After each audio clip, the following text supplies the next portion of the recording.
In January 2025, you promised yourself that this was going to be the year when you finally started your own business, and you still haven't gotten that off the ground. Why is that? What is the biggest thing stopping you from going after your dream? I suggest that perhaps you have been believing myths, things that just aren't true, and that inner belief is holding you back.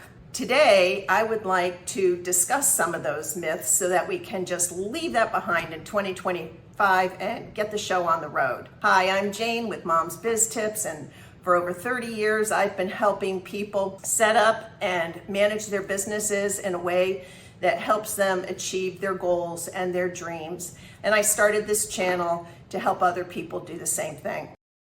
Let's start with myth number 5. Myth number 5 says that you are filled with self-doubt or filled with a fear of failure, and it is debilitating and it is holding you back from even trying. I heard somebody once say that the burden of never trying is heavier to bear than the burden of failure. And if you think about that, that's a very true statement. If you can imagine at the end of your life, looking back on the way you spent your life, I'm sure that we are all going to look at a series of failures and successes, probably professionally and personally as well. But what we really don't want to have is regrets of never going for the thing that we really wanted to do, the dream that we always had, the thing that we never actually went for. That's a hard thing to deal with. It truly is.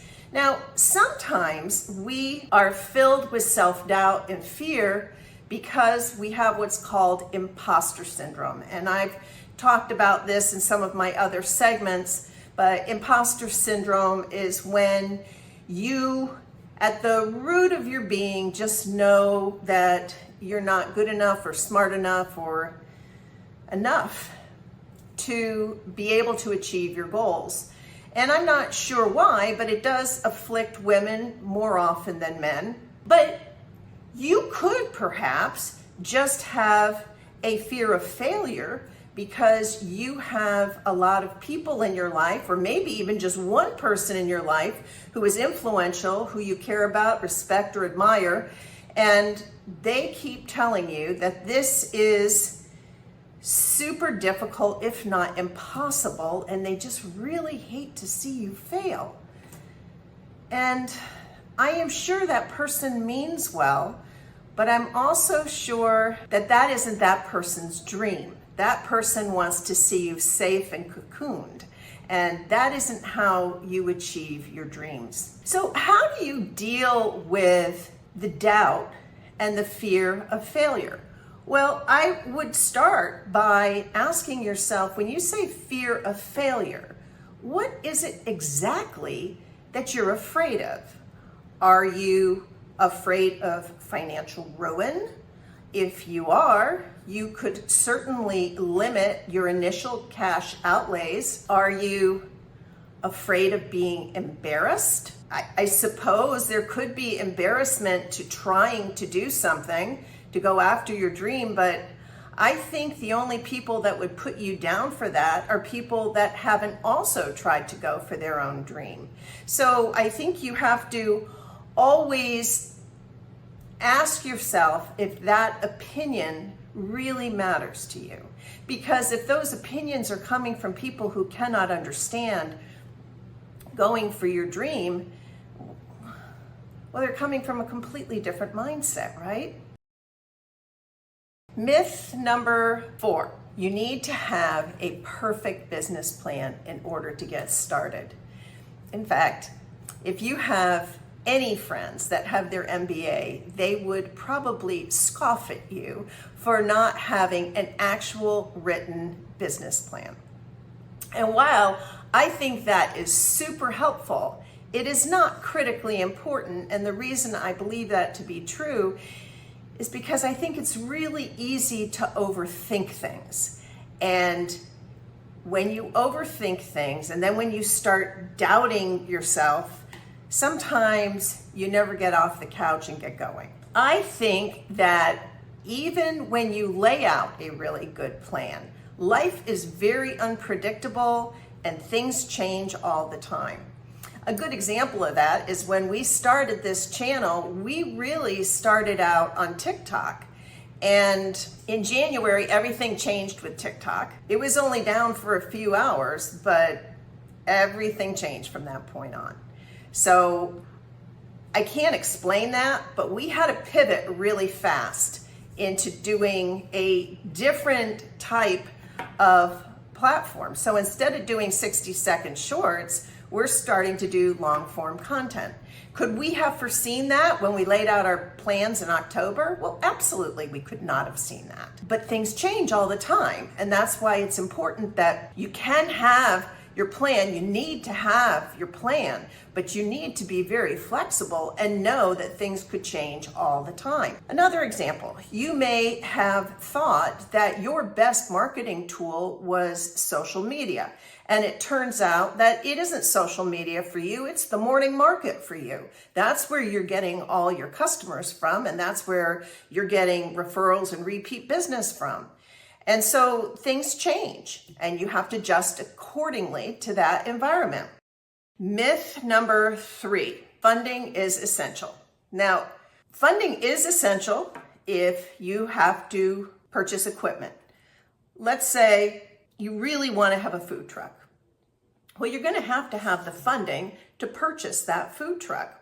And then to get it laid out on the inside the way you need it with the equipment that you need to produce the food that you want to serve. But if you're a service industry, you really don't need to have a large initial cash outlay. We all know that there's no need for office space anymore. You use your home and you work out of your home.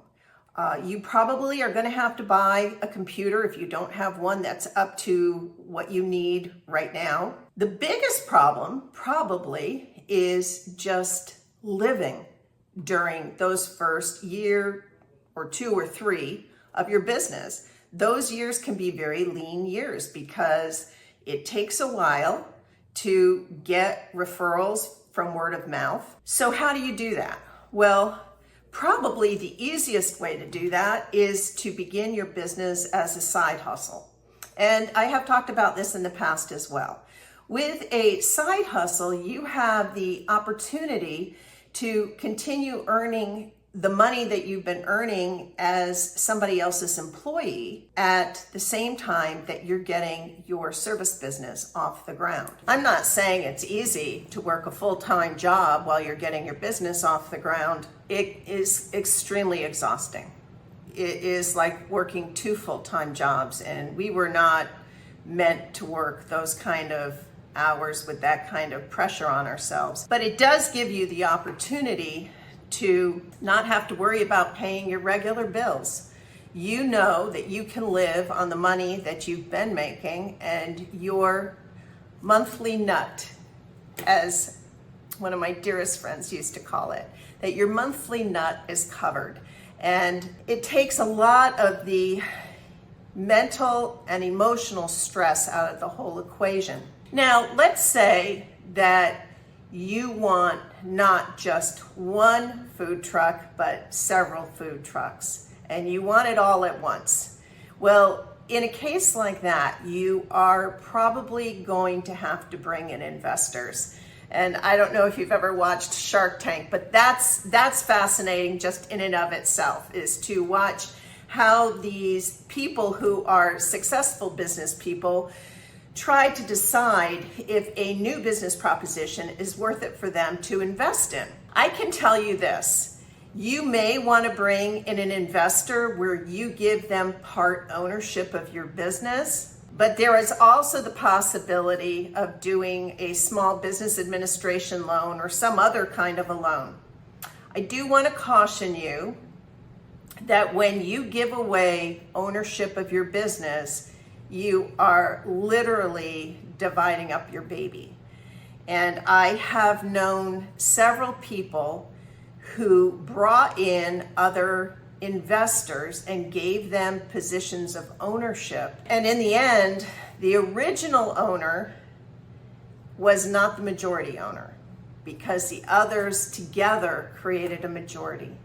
So always make sure that when it's your baby, if you are going to give anything away, it would never be the majority ownership, because when you give away the majority ownership, you are kind of along for the ride from that point forward.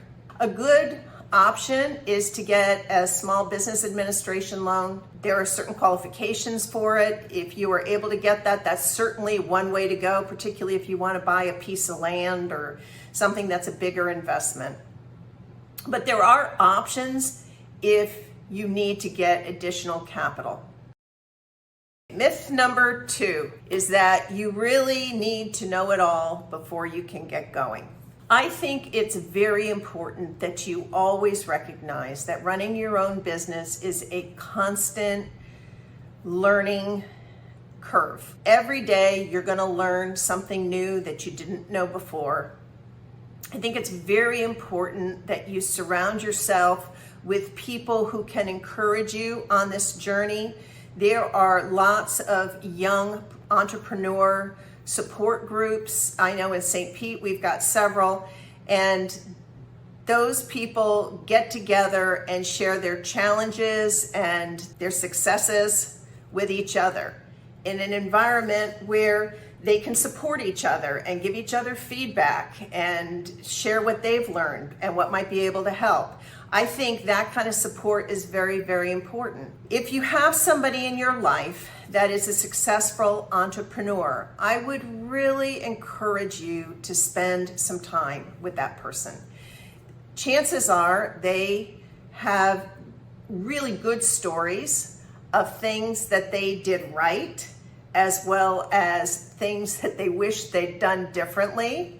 They probably also have some stories of outright failures. When you spend time with people that have gone down this path before you, you can absorb from them and maybe even learn enough from them that you can avoid some of their pitfalls. And I do want to mention that the landscape of entrepreneurship is very different now than what it was 50 years ago. So I had one of my personal dear mentors was also a business owner back in the 60s. But the way she ran her business is nothing like the way we run our businesses now. Her business experience didn't really help me very much. What helped me was the characteristics that she taught me about things like tenacity and personal integrity and sticking with it and never giving up. Those things are things that never change. But the actual way of doing business is nothing like what it used to be. So keep that in mind if you are looking for somebody to help you navigate like the technologies of today. It's got to be somebody that has done it quite recently. In fact, with the advent of AI, really very recently, because everything has just changed so very quickly in the technology field. In fact, let's talk about that. I think it's so important that we stay on top of the latest technology because it's changing so very quickly. The moment that I decide I don't want to learn something new is the moment that I have become outdated. So I think it's very important that you stay on top of all of that because it changes so very rapidly.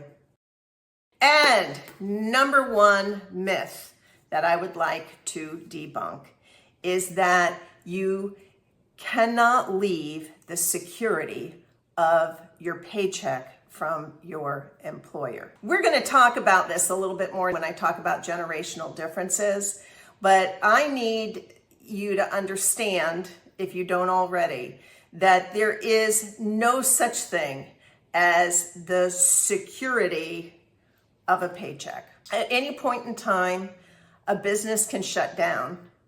And at any point in time, an employee who thought that they had the most secure position in all the world is getting laid off.